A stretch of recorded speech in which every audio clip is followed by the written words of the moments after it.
And we're back to the 34th Annual World Jenga Championships. This has been a fierce competition between Brian Keith and our reigning champion, Sandy Stevens. Just look at the fierceness in her eyes. I would hate to go against her. As you know, the point of Jenga is to remove the right block from the tower without making it fall. Brian's having some trouble. Just look at that concentration. He's thinking. I believe he's made a decision. He's reaching for the block. Does he have it? And he does. Listen to that crowd. He's doing it again. Oh no, security. Bad Brian! Bad! No! Bad Brian!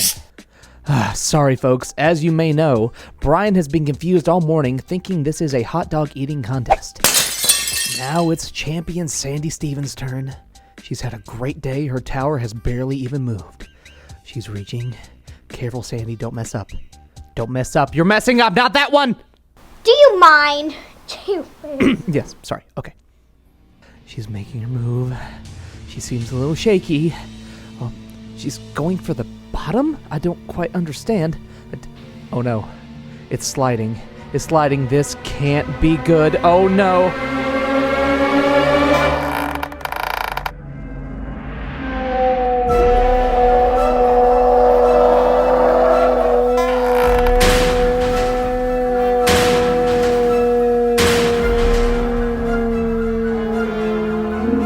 Oh, you just hate to see that. I bet she can't believe it. I can't believe it! Told ya. What did I do wrong? It's me, a Game Boy! The Game Boy? Are you the new referee? No. More like your new coach. Coach? I don't have a coach. You do now. Well, Jenga fans, it looks like one of our contestants has vanished. We'll be right back with a quick commercial break. No, Brian! Bad Brian! No!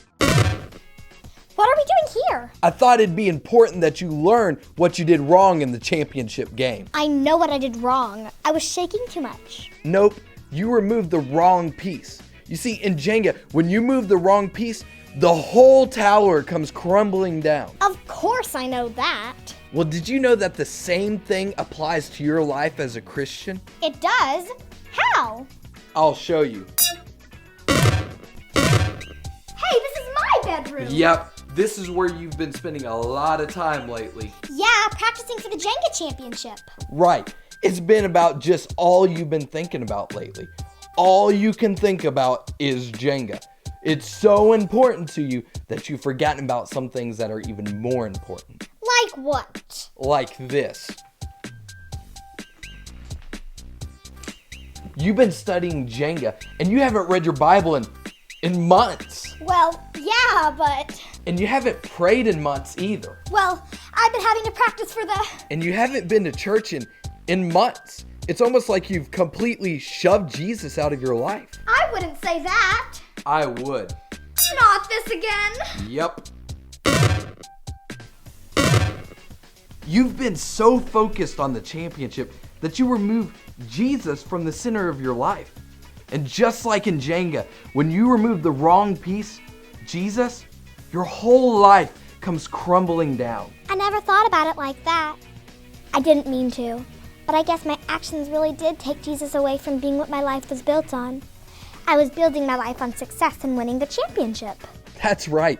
We were made to be in relationship with Jesus. See, if we remove him from the center of our lives, eventually things will crumble all around us, just like in Jenga. Wow. Thanks, Game Boy. I'm gonna fix this right away. Well, before you do, there's one more round left in the championship. And now that you've got Jesus back at the center of your life, I think you're going to do much better. Awesome. Thanks. For the final round of the Jenga World Championship, Brian must compete with a rabid pirate badger on top of his tower. Sorry, but say what? You heard me. I just wanted to eat hot dogs. Okay. It's time for you to get into your lesson today.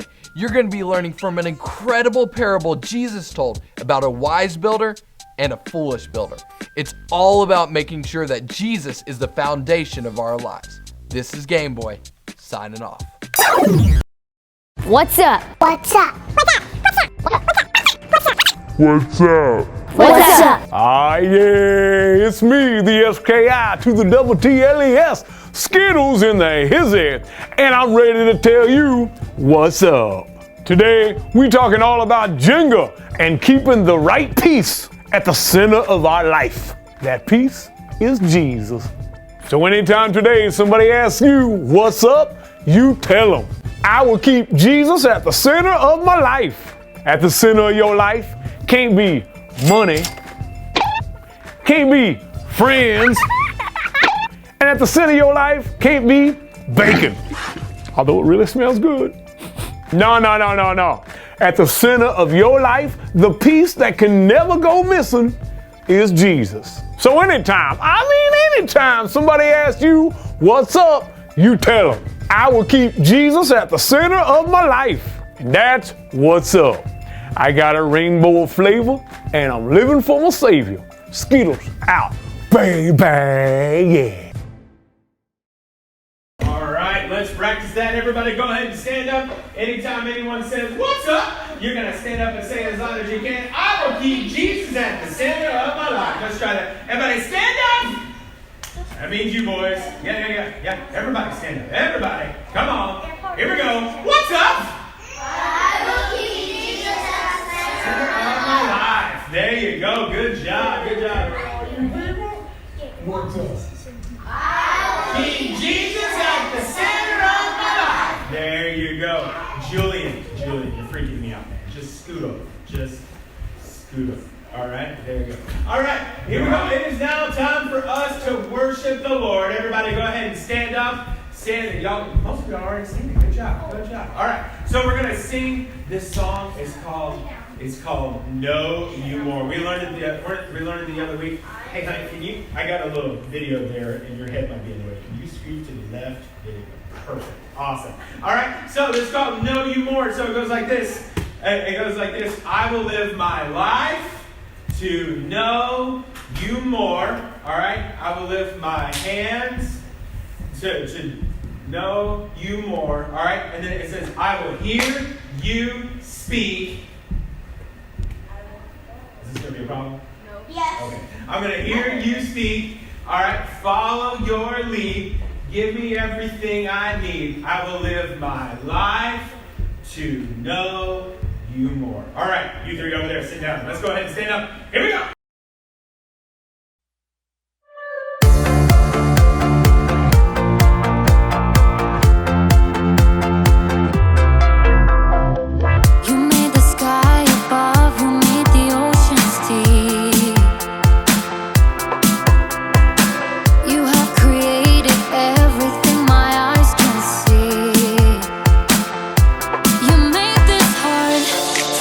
Your love, I stand in awe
trust in you. You know, sometimes we get afraid, but we know we can always trust in God. And this motion is super simple. Matthew, stand up. It goes like this. I trust in you. Dun, dun, dun, dun, dun. It's a little hip movement. Can y'all do that little hip movement for me? I trust in you. Dun, dun, dun, dun, dun. That's it. That's it. There's some more emotions in there, but if you get that part, you got the whole song.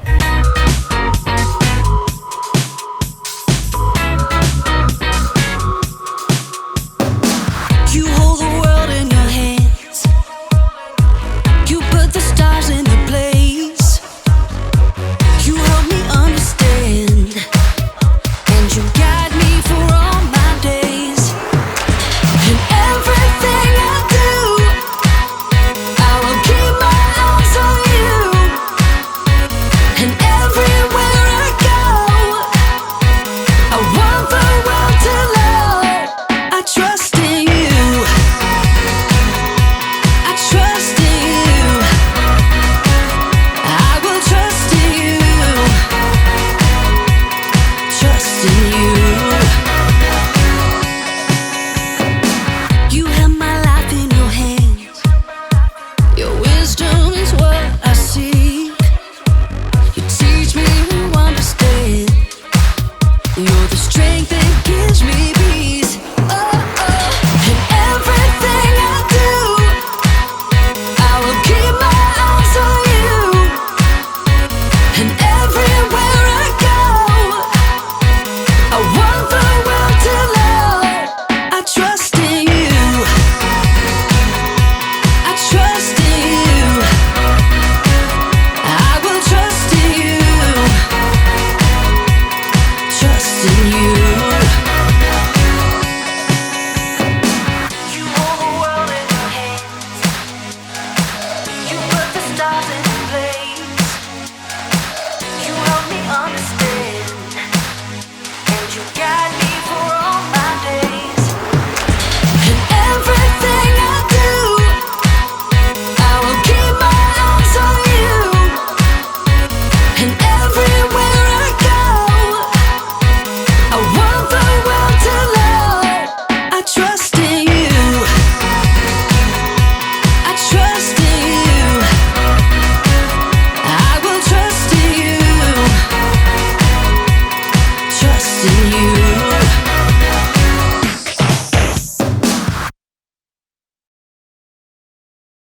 All right, good job, boys and girls. You know what? Our God is bigger than anything you could ever imagine. And He's higher, He's stronger, all right? And He's greater, He's stronger, and He's higher than any other. Let's sing about how great our God is.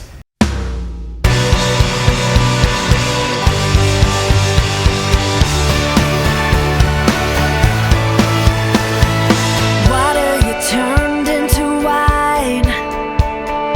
Open the eyes of the blind. There's no one like you. There's none like you.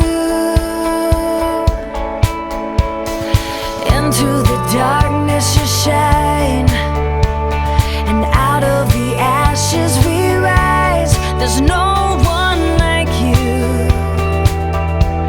There's none like you. Our God is greater. Our God is stronger. God, you are higher than any other. Our God is healer. Awesome in power. Our God. Our God.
your name we pray.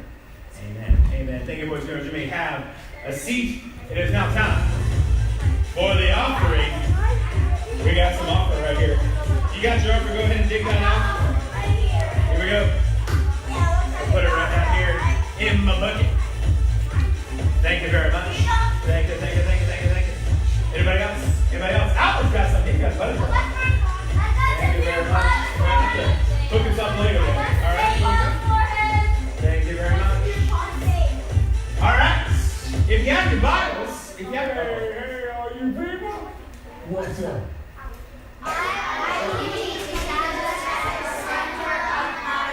I will keep Jesus at the center of my life.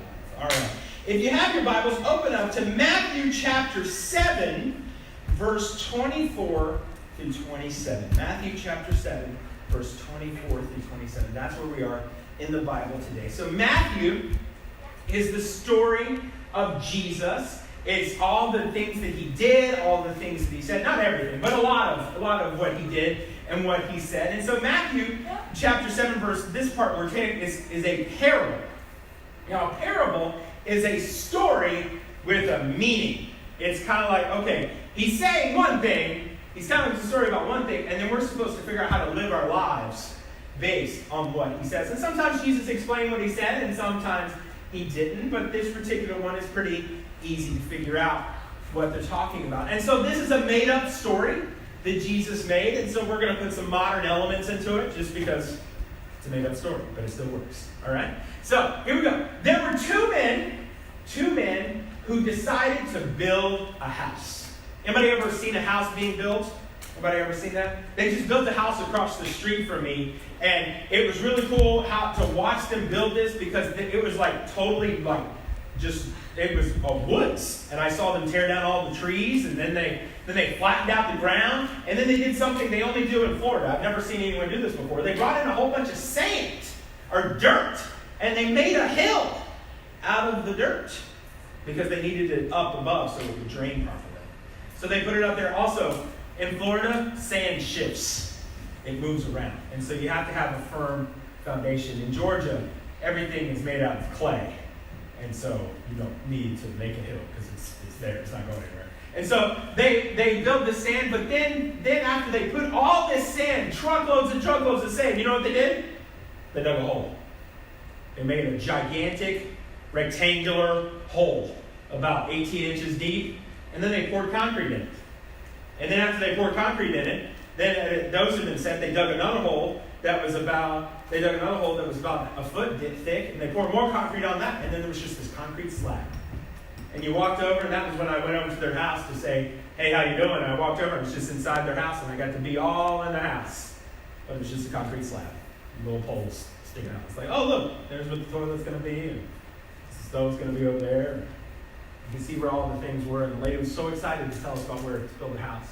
Now, back in Jesus' day, the way they built their houses, they built it differently. They didn't put in a foundation.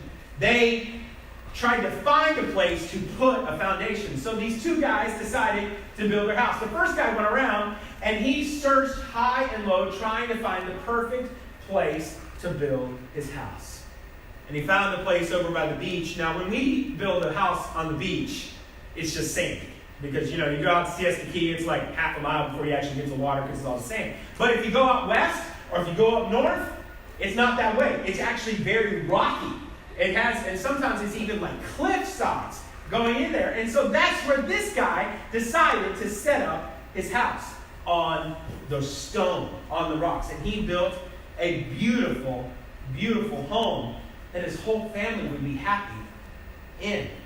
Well, after he'd been living there for a while and enjoying his house, a hurricane came. And then a hurricane came, and it thundered. Can y'all do thunder for me? Can y'all stomp on the ground? Just thunder. And then it started to rain. Like, shh. All right. And then there was more thunder. And more rain. And then there was wind. And then, you know what happened? Next day, house is still there. Yeah, still there. Still there. Now, there was another guy. Another guy who decided he wanted to build his house on the beach as well. And instead of him building up on that cliffside, he wanted to be down on the sand. He wanted to walk out his front door and just feel that nice warm sand in between his toes. Just go right out into the water. Just have a good old time. He just have a surfboard, just run out there and just go surfing and have a good time. And he's out there having a good time. He builds his house on the sand. He's even got sandy floors. It's just sand on the floors. There's sand everywhere. He loves sand. Unlike Anakin Skywalker, but that's a different story. He loves it. So, thing is that he was next to the guy who built his house on the rock. And he built his house about the same time as the guy who built his house on the rock. The same hurricane came and hit his house. There was thunder. You know, thunder. There was rain. And there was wind. His house was breaking down. And you know what happened? His house. His house went kaput. It was gone. It's gone forever. Anybody ever seen hurricane damage before? Is it pretty? What? No. A lot of houses struggle. And the closer you are to the water, the more dangerous it is. And the closer you build to sand, the more dangerous it is. There was one time, there was this big Category 5 hurricane called Hurricane Katrina. Anybody ever heard of Hurricane Katrina? I think she hit in 2005, something like that.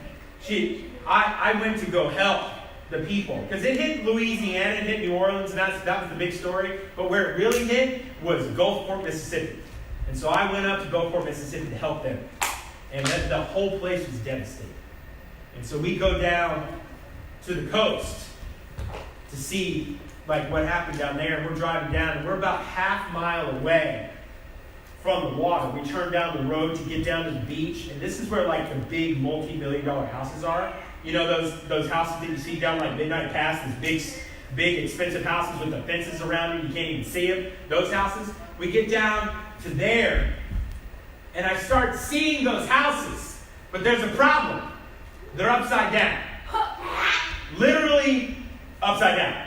The roof was under it. And we get further down and get closer to the water. And all of a sudden, there's not as much debris. There's not as many houses that were there. And it's just flat. And I look out, and I'm like, what's that over there? It's like, oh my gosh, that's a pool slide. The pool slide stayed, but the house was gone. All that was left was there. And all that was there was just that we got out of the car and we started walking around, and all that was there was just the tile floor that they had at the bottom of their houses. Everything was completely destroyed and gone forever. This man built his house on the sand. Now, Jesus told this story, and everybody's like, well, that guy was unintelligent. That guy, he may have even used stronger words. Like, this guy was stupid. Why would you do that? Why would you build a house on sand? Because even in those days, they knew you don't build your house on the sand. But then Jesus turns and he says, look, you build your life on me. You build your life on God. And you are like the man who builds his house on the rock. But if you decide to build it on the things of this world, on other things, you're like the man who built the house on the sand. And so what we're going to talk today about is how we can build our lives with Jesus at the center of it. But first, we're checking the terabyte and learn the power of this.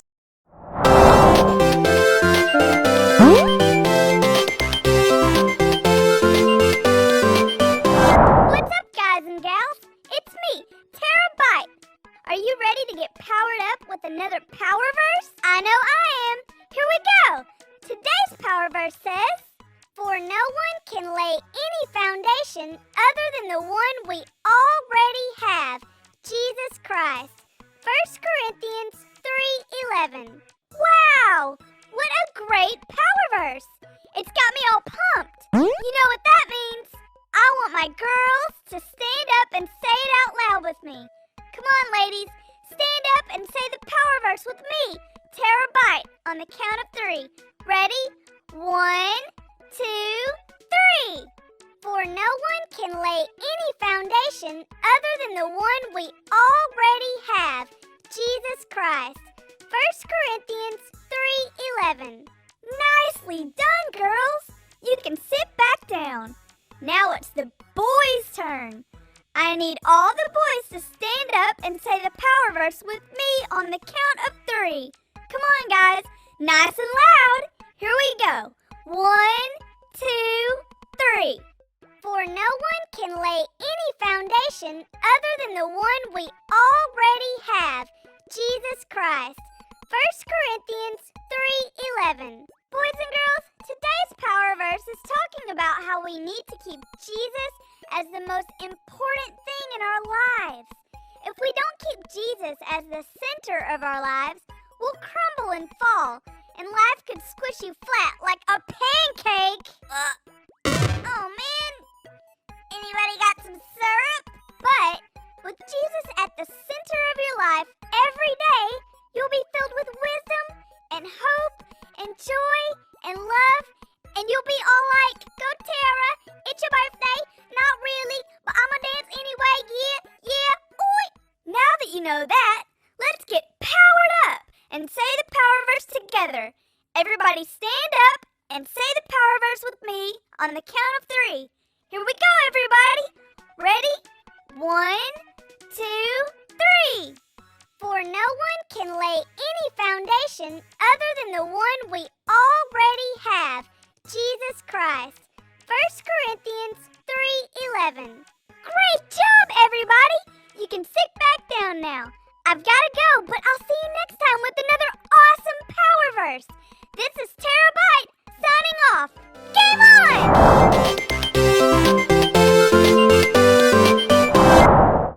So I've been working on a Jenga tower here. Matthew has tried to build this multiple times, and every time we build it, it keeps falling over. I can do it. And you know why? It's not on the firm foundation. Because you're not building it right. No, I'm building it right. But you know, you move a table. Jenga's supposed to be a little I do it first try to unsteady. It is 400. That was all Walmart had. Okay. So now let's take this out. Oh. Come on.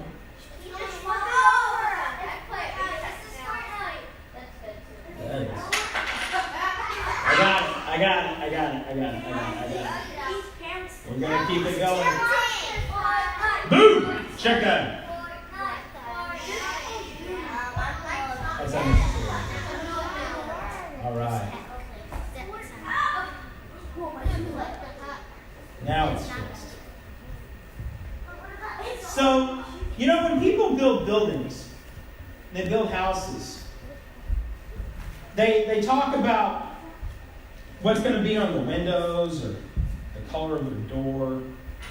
A lot of times they talk about what's going to be inside their house. Or they try to put things on top of their roofs. And if you listen to them as they build their houses, it's easy to think that the top is the most important piece. Is the most important piece of the house. But is it? I mean, if I take this piece off, is my tower affected really? No, it's not. But what would happen if I took out this piece on the side here? It would stay. It would fall. Most likely, it would fall. Hear my voice clap once. Raise your hand and wait for permission to speak. Thank you. You see, Jesus said that he was the cornerstone. And that doesn't mean much to us, but what that meant for the people back then is that when they built houses and they built very large buildings, they did know to build into the ground first. But they wouldn't pour concrete because concrete didn't exist yet. And so what they do is they put giant stones. And the first stone you put in was the most important, because the first stone determined how the rest of the building was going to go. If you got that first stone right, or if that first stone broke when you first put it in, you had to start all over. That stone had to be the strongest and the most steady stone of the entire building that you built. Hey, eyes up, please. Of the entire stone. And that's why Jesus said he is the cornerstone. Because without that, we lose all of our stability. So what we have to do is Jesus has to be the most important piece of our lives. You see, what happens is that people try to build their lives on different things. They try to trust in different things. One of the things they try to build their lives on and trust is money. They try to get as much money as possible. They think money is what's going to keep them safe. They think money is what's going to make everything good for them. But you know what? Money can't keep you safe from everything. Some of the richest people in the world, at a movie star, one of the greatest movie stars of all time. People will be talking about him for years. He got coronavirus. And he's got so much more money than I do. Tom Hanks and his wife, Rita. He thought money would protect him. There's other people, that Disney World is closed because of coronavirus. And all those people who work at Disney World, the person who wears the Mickey Mouse costume, the person who sells all the balloons, that guy in Space Mountain that presses the button that makes it go, all of them, they're not working right now. And you know what they're not going to get? Money. And they may have been counted for that. And I'm telling you, I hung out with a guy who worked at Disney this past week, and he said it was a great job, but he may be in trouble. So when you build our lives on money, it's not going to be very stable. And say, okay, well then I won't build my time on money because, the people who work higher up in Disney, the people who work in different places in Disney, they're okay because they have power. Like Thanos. They have all the power in the world and they're going to be safe. They're going to be okay because they have influence and they can get other people to protect them and to watch over them, and they can have other people do things for them, so because they're going to be okay because they have power. But power is fleeting too. Because there can come a moment where you do one wrong thing, you say one wrong thing, and all of a sudden, boop, your power's gone. Now, this is the thing we run into school a lot. Popularity. The coolest kid in your school, most popular kid in your school. Everybody wants to be like them. Everybody wants to be around them because they have the most friends. They have the most power. They wear the best clothes. They smell the best. They play all the right games. They have all the right toys. They are popular. But I'm going to tell you right now, I changed schools. And the most popular kid in my first school, when I went to my second school, they hadn't even heard of him. They didn't care less. Because popularity, when we build our lives and try to be popular and try to make the people around us like us, and we even compromise who we are or what we believe in because we want people to like us just so we can be popular, it doesn't matter. We can't build our lives on those things. It's like building our lives on the sand. But you know what? We have to be careful. Because we can build our lives on those things.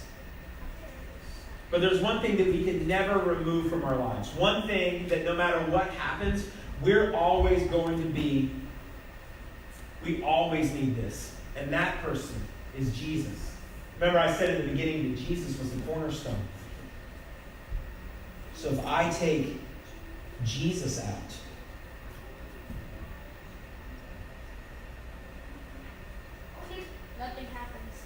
I take my foundations out, it all crumbles. It all falls down. I was able to take out money and power and popularity, but I couldn't take out the bottom, because that's what we have to build our lives on. But there are things that pushes Jesus out of our lives. You say, I would never kick Jesus out of my life. I love Jesus. I want Jesus to be everything, every part of me. But the thing is that sometimes life gets busy. We get busy in sports or school and things, or video games and TV and YouTube, and we start putting all these other things in front of Jesus. Instead I was like, well, I don't have time to pray today, but you know, I won at Fortnite this week. Yep. You know, I don't have time to read my Bible today, but man, have you read the latest? Yeah. You read the latest Diary of the Wimpy Kid? That's a good book. You know, I don't have time to go to church today, but man, we got a soccer game later this afternoon. Well, you did before coronavirus, but you know, it's there. When we have to, it happens. It seeps in. We have to make sure. We have to choose every day to make Jesus the center of our lives. He is the key. He's the cornerstone. If we choose to, no matter what happens, we are going to build our lives on Jesus. We're going to develop a relationship with Him by praying and memorizing Scripture, like I challenged you last week, and studying the Bible. If we do those things, we can build our life on Him. And our lives, when the storms of life come, our lives will never be like this Jenga tower. It'll be firm and weak and stand strong. By God, heads, you close your eyes. Guys, close your eyes. I'm going to pray for you. God, thank you so much that you sent your son Jesus to die for us on the cross. That we know that we can build our lives for Him. That you love us so very, very much because we are your children. I pray that you help each one of us to keep Jesus as the center of our lives, that we develop that relationship with you so that when the storms of life come, we can trust in you.